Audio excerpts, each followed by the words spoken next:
My name is Jakob and I'll be your introductory host for these little snack bite-sized podcasts on folklore and mythical monsters from around the world. These podcasts focus on actual cryptids, folklore and mythic monsters from global mythology rather than focusing on full stories of heroes and their big adventures. We'll also be dropping in some references that have these roots in culture and where you can see them represented in the modern day content. So you can learn more and get obsessed as Aaron is the absolute legend of the mythological world. Today we'll be down under and looking at a cute little swamp monster, the Bunyip. I love this little creature. It's a cheeky little bugger that lurks through the billabongs and down by the creeks. So sit back and get ready to hear about this little cute creature. Thank you, Jacob. Jacob is one of my lovely colleagues. I thought it would be fun to pop in some accents from the places some of these monsters are from this month. Jacob is from Australia, although he's also half Danish and lives in Copenhagen, so that's fun. I thought we'd start that off today. Welcome to Myth Monsters. My name is Erin. Shall we get into today's monster? The Bunyip is a creature from Australian Aboriginal mythology, so something kind of different for this week.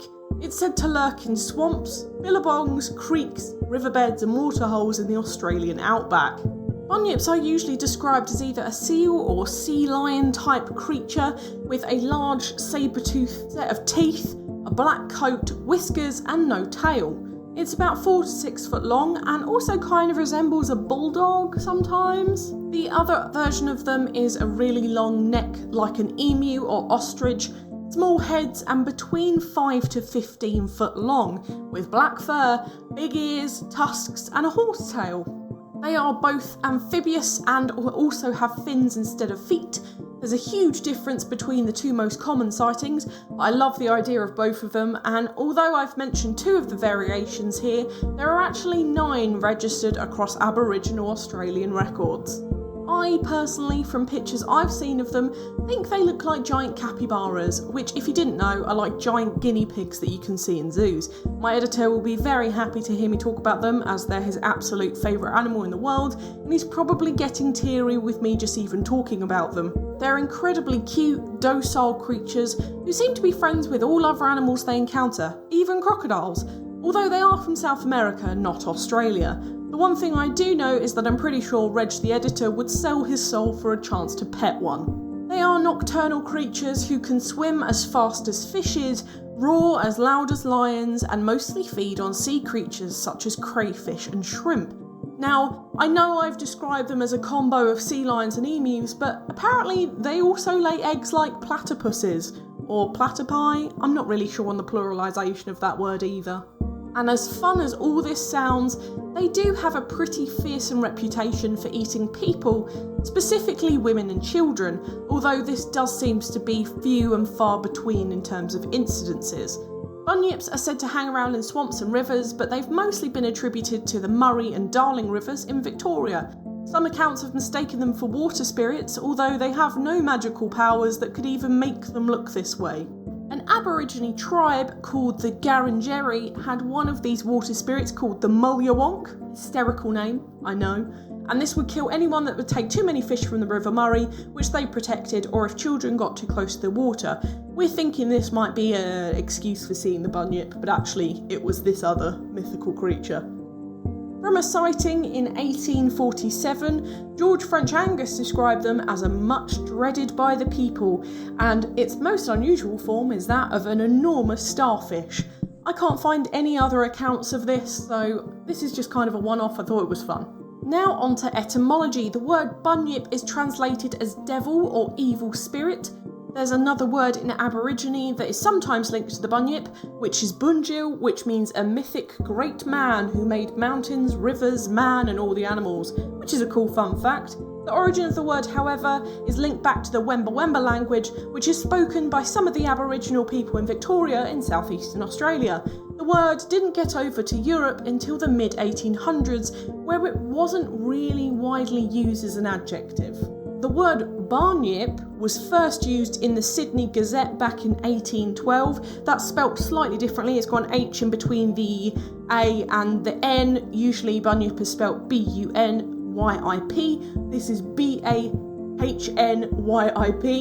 And this was first used in 1812. As I said, it was used to describe a large black animal like a seal with a terrible voice which creates terror among the locals.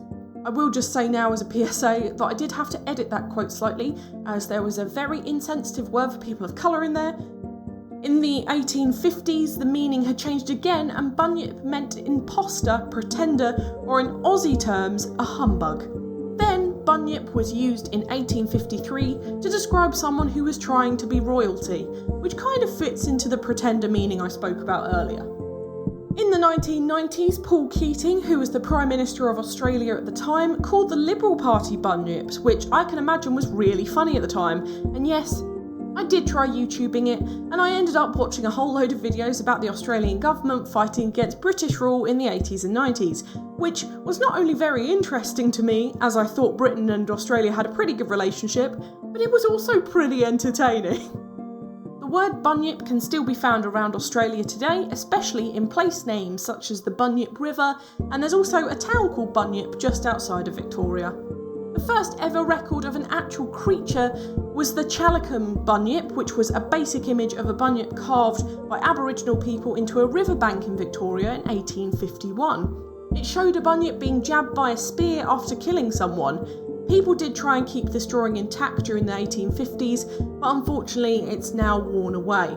There have been a couple of attempts to justify where the bunyip myth came from, and here are my absolute highlights.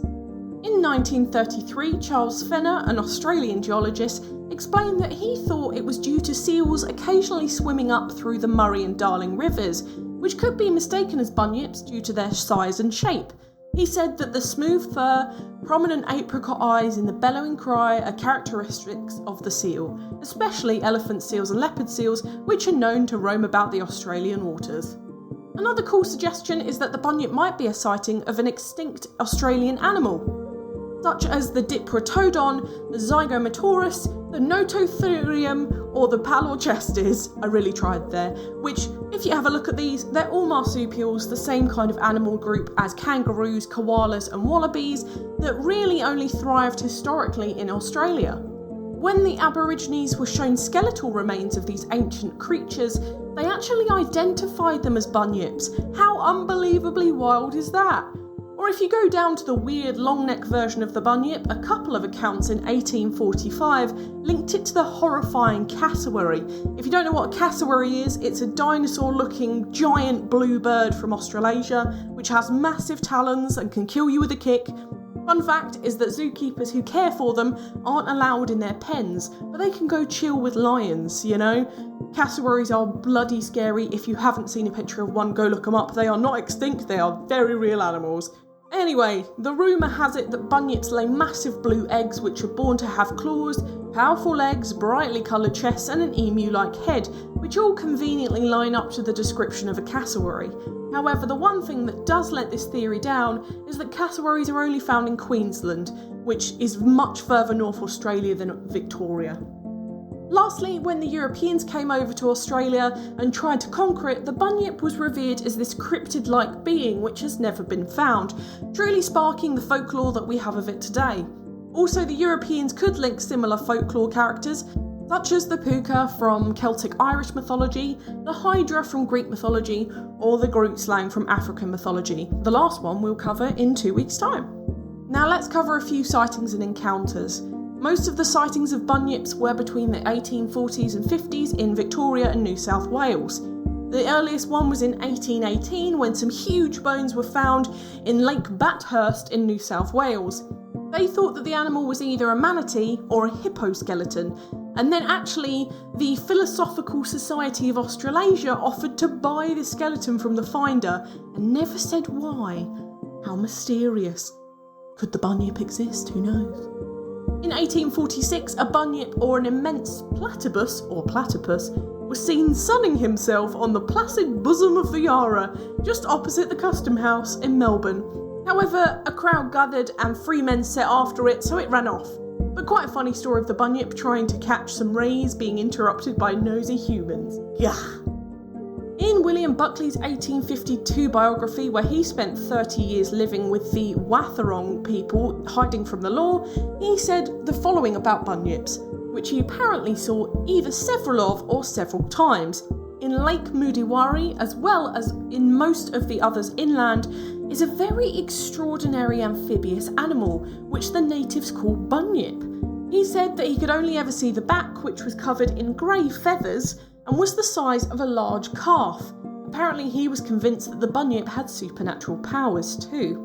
Lastly, there was a newspaper article published called The Bunyip, which talked about the adventures of Edwin Stocklear as he ventured down the Murray and Goulburn rivers. He drew numerous pictures of what looked like a bunyip, however he described it as a large seal with fins on its shoulders, black shiny hair like a platypus, a long swan-like neck and a pelican-like pouch under its chin. He saw these creatures about 6 times, varying from 5 to 15 foot in length, and actually ended up shooting at one of them. It got away, but he did talk to endless newspapers about his discovery. However, a lot of the publications just thought it was a water vole, and if you haven't seen those, they're tiny, or a sea serpent, which is totally believable, and is just so wild. But he proper stood by what he saw. He went to prove the newspapers were making it up, so he went out again to see if he could find it, to no avail. However, he did end up making a mile-long diorama made of 70 pictures of the Bunyip, pictures being drawings here. Sadly though, it seems to have disappeared to history and might not even exist anymore, which is terribly sad. That leads us very nicely on to cultural significance. Firstly, to art, there's a coin-operated Bunyip statue that was built in 1972 by Dennis Newell, which is under the Murray Bridge. It's literally what nightmares are made of. If you're in any way scared of water-emerging animatronics, I think that's got a specific name somewhere. Don't look this up, it's actually terrifying. There's also the Magolde Bunyip statue, which was built in 2011 in Queensland, Australia, to commemorate the branch of the Queensland Country Women's Association's 80 years of service and Queensland's 150 years as a state of Australia. It was designed by Brett Benekay and Paul Irvine, as apparently there was a famous bunyip hole nearby. There's a lovely statue of a character called Alexander Bunyip that was installed in front of the Gungahlin Library in 2011 by Anne Ross. It's called A for Alexander, B for Bunyip, and C for Canberra. The character Alexander Bunyip was created by children's author Michael Salmon and was famous for his book The Monster That Ate Canberra. Alexander was featured in loads of his books and even got his own live-action TV show called Alexander Bunyip's Billabong. Lastly, for statues, and my favourite is the Bunyip of Berkeley's Creek, which is the sweetest little statue outside of the Victoria State Library. He's based on a character from a book of the same name from 1973, written by Jenny Wagner, where he goes on an adventure to find other bunyips, and every other creature tells him he's hideous and made up. So he just kind of lives with it. Love it. With other art, the most famous depiction of a bunyip is the painting from 1890 by J. McFarlane, which makes them look a bit panther-like, I think. Another weird one is titled Bunyip from 1935 by Gerald Markham Lewis. This one is meant to be the long neck version, but again, it's complete nightmare fuel. Otherwise, check out some independent artists. Bit of a wild few, but in 1916 there was even a ragtime musical comedy called Bunyip, written by Ella Arley, which toured around 10 venues in Australia. There was a song written about bunyips for a show called Dot and the Kangaroo, which was kind of a dreamscape kind of song you can find on YouTube, highly recommend. And there's also a newspaper in Gawler, South Australia called The Bunyip, which I also think is very cute. On to movies. These are mostly Australian films, so might not be as well known to a Western audience, may I just note this now. But in 1986, the film Frog Dreaming was released, and is about trying to find a bunyip, and there were also 3 horror movies based around being hunted by the bunyip: Red Billabong from 2016, The Long Weekend from 1978, and Bunyip from 2015. There's also a weird fake documentary film called Bunyip the Movie that came out in 2013, but the synopsis was really serious and kind of weird. Also, the Bunyip awakens when Godzilla does in the new Godzilla King of Monsters movie from 2019. You can see it on the monitor that he's arisen under Uluru in the outback, otherwise known as Ayers Rock. For TV, Bunyip's featured in The Silver Brumby, Bertie the Bunyip, The Secret Saturdays, The Bunyip and the Boomeroo. Video games are an interesting one this week. In 1992, they were in Werewolf the Apocalypse. In 2002, they were a main character in Ty the Tasmanian Tiger, that's 1, 2 and 3, and they're also in Scribblenauts and Final Fantasy X. Bunyips are featured heavily in Australians' kids' books, as we kind of touched on earlier. Honestly, have a look at the Alexander Bunyip with The Monster That Ate Canberra for some Dr. Seuss style art, or Jenny Wagner's The Bunyip of Berkeley's Creek for something really, really sweet. My book recommendation, my proper one this week, is Matt Clayton's Australian Mythology, Captivating Dreamtime Stories of Indigenous Australians. It's a really good one if you want to learn some more about Aboriginal culture and about the heritage of Australia and Australian stories. Now it's time for Do I Think They Existed? Now I'm going to blow your minds this week again, people, because I'm going to say yes. I know, crazy. The reason I say this is because firstly, it makes sense that these marsupials that look like a strange mixture of platypuses, capybara and big cats come from the land of marsupials like Australia. Also, I don't think it's that big of a jump to think that something like the bunyip could have existed a few million years ago. I doubt that it could have hunted people, but big fish is a big maybe. Also, no offence intended to any Aussie listeners, as we do have a few on occasion, Australia is a wildlife hellscape, with possibly some of the scariest and most deadly animals on the planet living not only in the outback, but in villages, towns and big cities. I'll tell you a story. My uncle lives in Brisbane and once told me about a cane toad, which are giant frogs considered pests and were introduced into Australia. They are not native, which he impaled with a pitchfork in his garden and left there. 2 days later, he took the pitchfork out of the frog and it hopped away like nothing had ever happened. Also, one of my former colleagues had a spider lay eggs up his butt, so literally anything can happen in Oz. Bunyips are really the least of their worries. You can literally be attacked by a saltwater crocodile whilst wandering around your local park with your dog. I'll tell you what I love the most about the bunyip though, it's that it's so respected and upheld in Australian culture. Even now, I love that they embrace him as a cultural icon, have so many statues of them, and they're seen on TV and in movies all the time. It's just so lovely. It really reminds me of how countries like Scotland embrace the unicorn, or Scandies the elves. That was a real killer one this week. I'm so glad we've been able to get over to Australia and Oceania. Thanks for hanging in there, Kiwi and Australian listeners. I've got to you eventually. The bunyip is such a cool little creature and there's so much content in this one, so I really hope you enjoyed it. Next week, we're staying in the east, but heading up to the Philippines for the horrifying Penanggalan. Protect your next episode when we'll learn about these blood-sucking monsters from Filipino mythology. For now, thank you so much for listening. It's been an absolute pleasure as always. If you enjoyed this podcast, please give it a rating on the service you're listening on. I've got the Twitter for any questions or suggestions on what monsters to cover next, and I'd love to hear from you.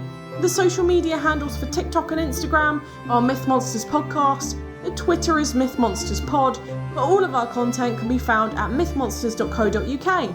So come and join the fun and share this with your pals. They might love me as much as you do. But for now, stay spooky, and I'll see you later, babes.